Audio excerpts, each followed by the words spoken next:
Hi, welcome back to Masechet Taanit, Daf Hey Amud Bet. We're going to pick up where we left off from in class. We've just been discussing the fact that Avodah Zarah counts as two averot, two sins. That's how the Gemara is interpreting certain psukim in Yirmiyahu, and we're going on with this theme.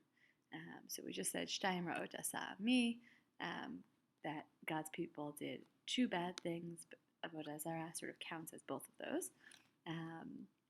And the Gemara now goes on from there. Uktiv bahu, and it also says about them. Ki aruye kitim v'ra'u v'kedar shalchu v'hitbonenu me'od v'gomer hahimar goy Elohim v'hem alo Elohim ve'ami himir kvodo below yo'il. So these are all quotes from Yirmiyahu that if you pass through these other places where people worship other kinds of gods. Have you ever seen a nation give up their God, even though their gods are not real gods? And my nation, God says, sort of gave up on me below yo'il for something that doesn't have any effect. Right? They gave me up for stones and trees essentially. Tana, it was taught, Kuti'im ovdim la'esh, the Kuti people worship fire. The Kedarim ovdim la'mayim, and the Kedarim serve water gods. And even though they know that water can put out fire, they still didn't give up their gods, right? Sort of like ad kedei kach, even though it seems so obvious, they didn't give up their gods. And my nation gave up, our God for something that does not help. So Rav Nachman says back to Rav Yitzchak, my dichtiv, what is it that is written? Vayhi ka'asher zaken Shmuel. And it happened that when Shmuel got old. This is a quote from Shmuel Aleph. Umisiv Shmuel kolehai. Did Shmuel really get so old? V'habar nun bet hava. He was actually only 52. De Amar Mar, as it is stated elsewhere, Met benun bet shana zehu mitato shel Shmuel haramati. So literally the master said, if one dies at 52 years old, that was the death of Shmuel haramati, of Shmuel the prophet. This is in the context of proving that dying at 52 does not count as getting karet. Karet means you die very young. 52 couldn't have been very young because 52 is when Shmuel died, and Shmuel was generally speaking a good guy. Amar lei. So he said back to him, Hachi amar Rabbi Yochanan.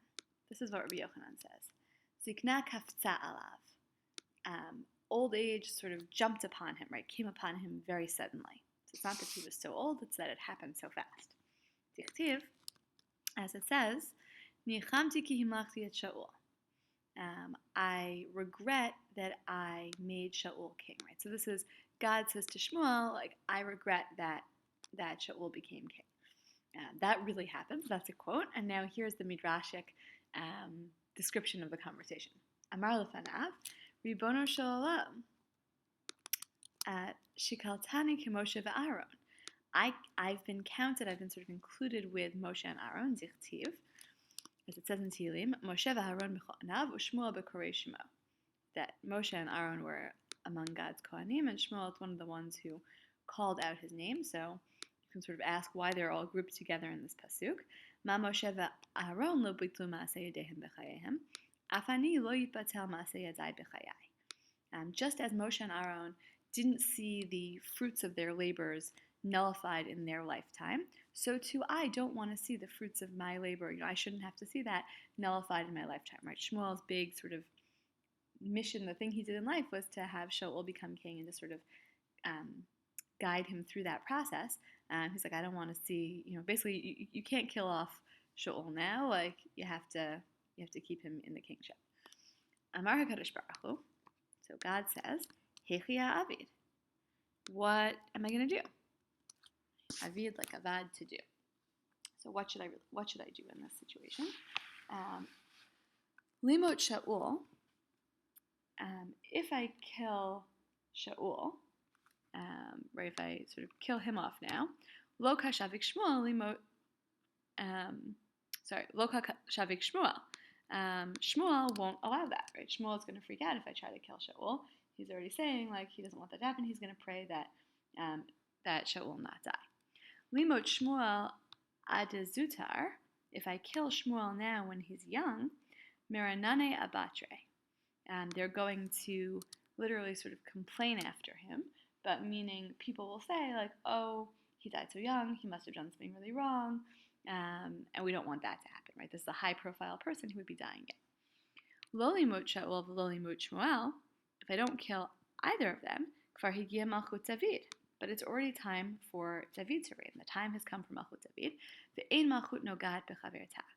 And there's a rule, apparently, that you can't have one kingship overlap with the other, afil kimlo nima, even like even a thread, even a hair's breadth. So like we have to promptly end Malchut Shaul so that Malchut David can begin, but how to end it is complicated right now. Amar HaKadosh Baruch Hu, so God said, Akpitz alav zikna, I will like spring old age upon him, like I'll make him get old really fast. So I guess the idea is then when he dies, people won't say bad things because it'll seem like he just died of old age because he's so old. Hainu dichtiv, and that is why it says, V'Shaul yoshev b'givat tachat ha'eshel b'ramah. So Shaul was sitting in Givah, the valley, under the tree in Ramah. V'chima inyan Givah etzel Ramah. And why mention Givah with Ramah? They're two different places. They're two different types of places. They can't happen in the same place. So what's going on here? Ela lomar lecha, rather this pasuk is to tell you not something about the physical location, but rather miga ram l'shaul sheyeshev b'giva shtei shanim u'mechza.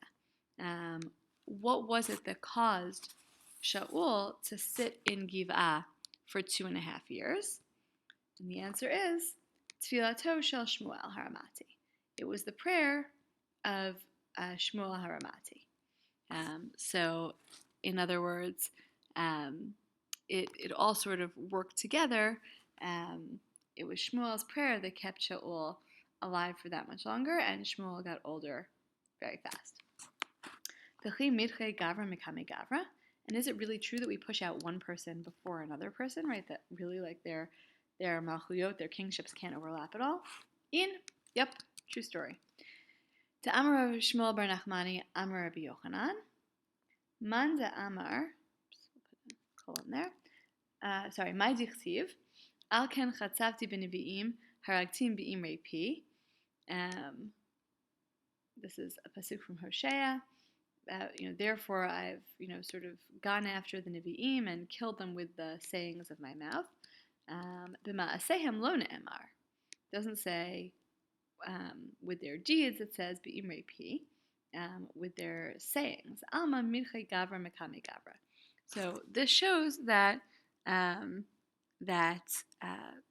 we do, in fact, God does in fact push out one person in front of another person. In other words, imrei pi is God's gzeira, and it's right. It's like sort of God's gzeira that now this kingship has to start. So yes, sometimes God will kill off one person so that the next person can start being in charge.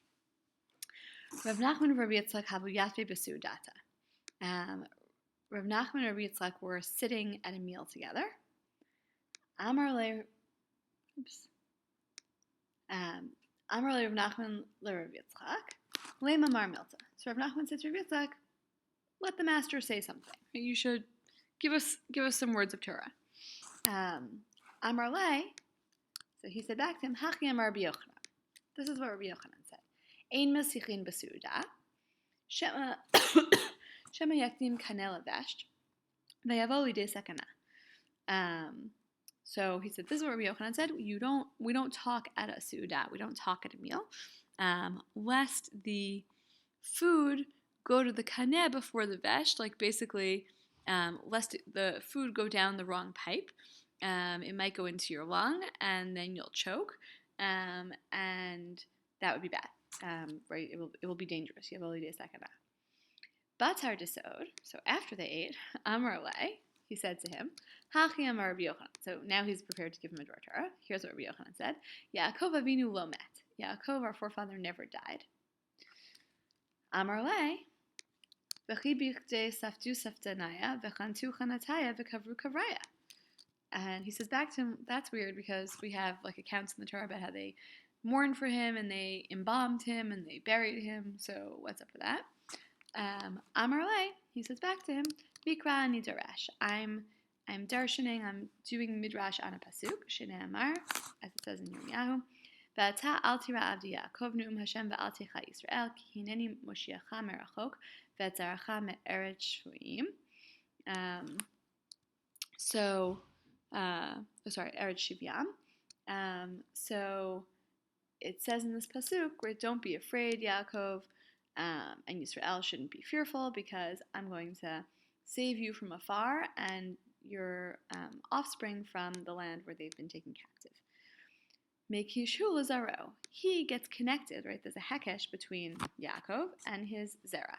Mazaro b'chayim, just as his Zerah, his descendants, continue to live, so too he continues to live. Okay, we're going to stop here. I have 3 questions for you. First of all, please list 3 key vocabulary words in this section and their definition. Second of all, this whole section that we've been doing can feel kind of very choppy and all over the place, like a lot of sort of random thoughts and ideas. So 2 questions about that. First of all, can you distill any two ideas, important ideas, interesting ideas, intriguing ideas, things you hadn't thought of before that come from this section? List those 2 ideas. And finally, what's the connection between all these, again, sort of maybe seemingly random pieces of information about psukim? What connection do you see between them? Why do you think the Gemara is putting them all one after the other? Okay, we'll stop here.